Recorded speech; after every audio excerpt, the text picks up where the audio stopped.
My name is Pamela Cipriano.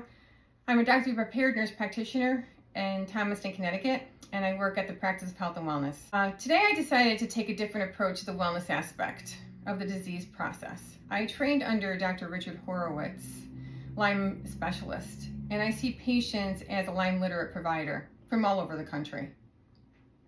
I also trained under nurse practitioner Ruth Kriz, chronic urinary tract infection specialist, and see patients internationally to help them find the root cause of the disease process and target the bladder wall to finally break open the biofilm and provide relief from the chronic infections.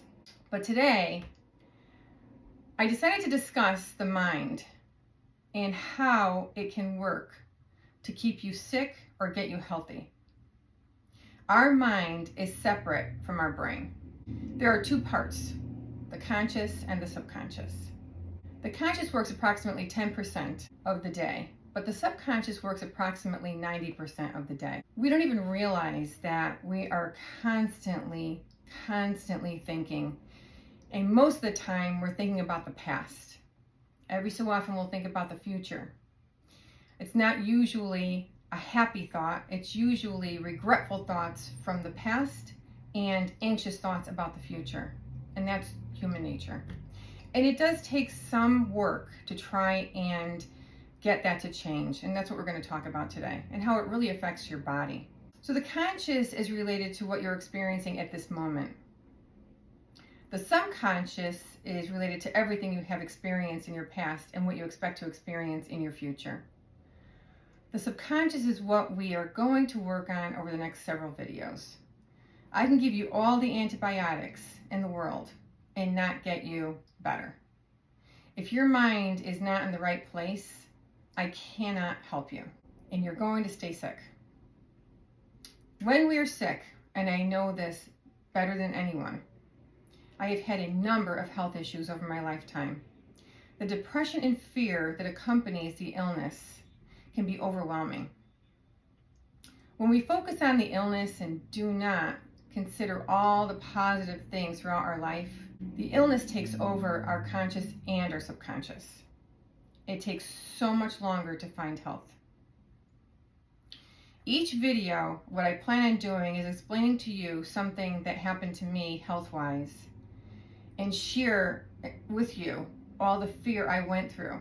And to this day, what happens to me when I get something as simple as the flu, how my body, my cell memory goes back to all of the anguish I experienced while I was sick.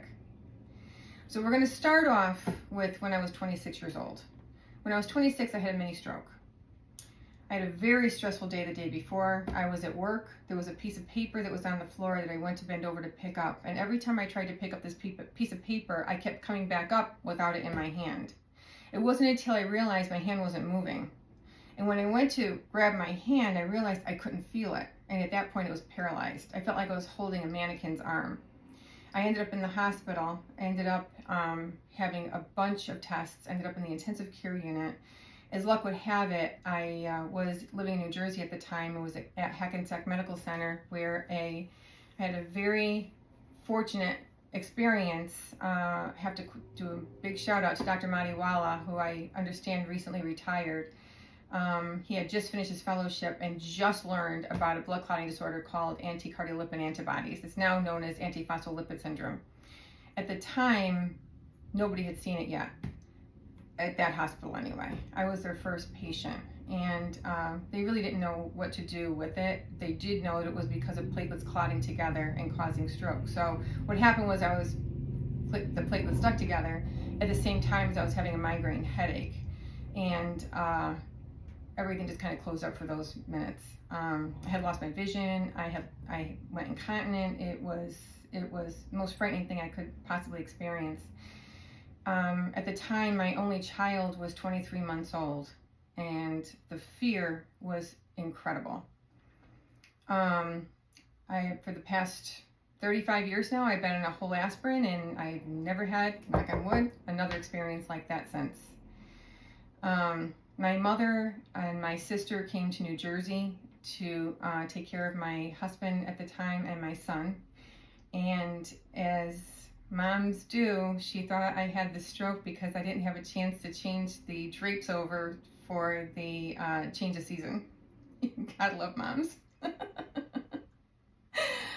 um, so sometimes we forget to thank those moments that made a huge difference in our lives. So that's what I want to talk to you about today. So that was an extremely upsetting experience for me. For the longest time, when I would just get a simple migraine headache, I felt like I was having another stroke. And because of that, my subconscious kept going back to that day. It was very difficult to get over that. And every time I went back to see Dr. Madiwala, all he kept saying to me is, you need to find a way to settle your mind, because if you don't, you're going to have another stroke.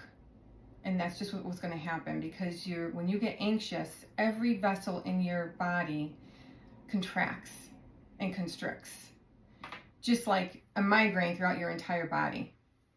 And it did take me some time to be able to calm down enough to actually hear his words and learn how to control my anxiety, again, which was off the charts. I was taking prerequisites for nursing school. I had gotten accepted to a nursing program in New Jersey. I remember being in a sociology class, ended up getting a C, I think, because I missed so much of the school, even after I explained to the instructor what had happened to me. There was no way of making it up, so that C stayed with me throughout my entire college career. My point is, if I did not find the ability to calm my mind and to think about all the positives that could be possibly in my future, I would not be where I am today. I would not have my doctorate degree. I would not have my own practice. I would not have my health. It was a frightening experience. When I get patients who've experienced chronic illness, I had 6 months of not knowing where my life was going to go. I had 6 months of not being able to read the written word or understand the spoken word. I could talk, I could read out loud, but I really couldn't comprehend what I was reading. So that was 6 months of that. When I have patients with Lyme disease or chronic urinary tract infections or chronic inflammatory problems or chronic joint pain or chronic fatigue, it's years that they're experiencing this. Eventually you start to get depressed because you just feel like there is no tomorrow, like this is never going to end. And the more we feel like that, the more that starts to really resonate in our entire body. And the longer it happens, it's really hard to pull yourself out of that. I share my experiences with my patients because I want them to know that I know what they're going through. This stroke that I had was only one of several things I've been through. And to this day, when I get sick, I go down that rabbit hole. And I have my older son who pulls me out every time he can, because he's the one that always gives me all the reasons to think positive. I have my younger son who does nothing but make me laugh, so that kind of pulls me out of it as well. My older son is the first one who really talked to me about the conscious and subconscious, which honestly I never even knew about. And this was going back probably about 11, 12 years ago when I first learned about it. He had talked to me about Esther Hicks, which didn't know who she was, read a bunch of books about her, started watching, following her on YouTube and everything. And I thought that, I wasn't really sure how to take it until I learned more about meditation and just trying to calm your mind and focus on nothing, which, if you're anything like me, is nearly impossible. I had read this book from someone who reminded me of me, a mind that is constantly going and constantly thinking.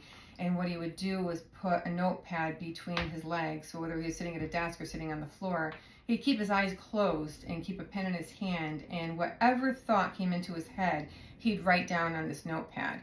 at the end of his meditation session, whether it was 30 seconds or 30 minutes, he would read through what he wrote on this notepad so that he could figure out what does he really need to focus on when he was done with the meditation. You know, some things he got rid of and some things he had to take care of. I did take lessons from that, and to this day, that's exactly what I do, because when I try and just focus on my breathing, which is the only thing that really helps me to meditate, sometimes I'll get these thoughts coming through my head, and you know, the gurus will tell you to take that thought and put it in a little cloud and let it like slowly leave. It just doesn't work for me. So writing it down, keeping my eyes closed is what really helps me. I can tell you that when I did start to really learn how to meditate, that's when I really did learn how to be able to pull myself out of that rabbit hole without somebody else helping me. And that's what I really want to get across, is how important it is to stop thinking about the past, stop worrying about the future, and start just focusing on this moment right now. I mean, everyone is talking about living in the moment. It can be difficult.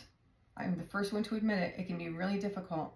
But if you can try and train your mind to just think about what is happening in your life right this moment, you really will find peace. And if you find peace up here, the rest of your body is going to start to heal. It really will. The mind controls everything, literally everything. There are so many times when people literally willed themselves better, willed themselves free of cancer, will themselves better from a number of different disease processes. But it does take a lot of practice. It really does. So this is the first of many videos that I thought would be really important for people to understand that you are not alone at all. There are so many people who are suffering right now. If you can learn to think about the positive, we all have positive, wonderful things in our life, but tend to focus on the negative, and I think part of that is human nature. If you can really be grateful for whatever positive you have in your life, and it could be just the eyes and ears you have to watch and listen to this video, that's something to be grateful for. Because some people don't even have that. So, your homework assignment is going to be to try and remember what you're grateful for. Get a piece of paper and a pen or a pencil and just write down, today, July 19th, 2024, I am grateful for my ability to see, my ability to hear. I'm grateful for a roof over my head. I'm grateful for food in my stomach. Sometimes we don't have a lot to be grateful for, but there's always something to be grateful for.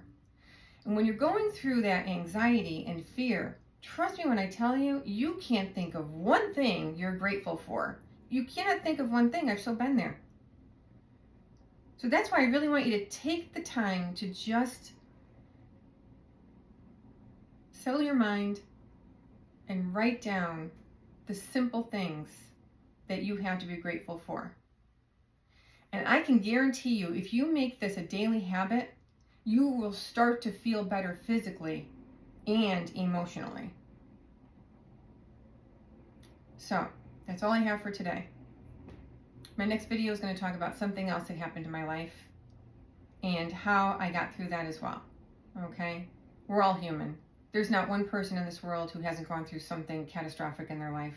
No matter how put together we look, no matter how we are perceived, no matter what we look, not, you know, what you see. Everything's a facade. Everything is a facade. We're all human, and we all experience the exact same thing, no matter how much money you make, how much education you have, and where you live. Doesn't matter. We're all human. So, again, I'm Pamela Cipriano. I'm a doctorally prepared nurse practitioner. I have a solo practice in Thomaston, Connecticut, the practice of health and wellness. I'm here to help you. The telephone number here is 860-880-2525. you can go on my website, thepracticeofhealthandwellness.com, and I'll see you back here hopefully within a week. Bye.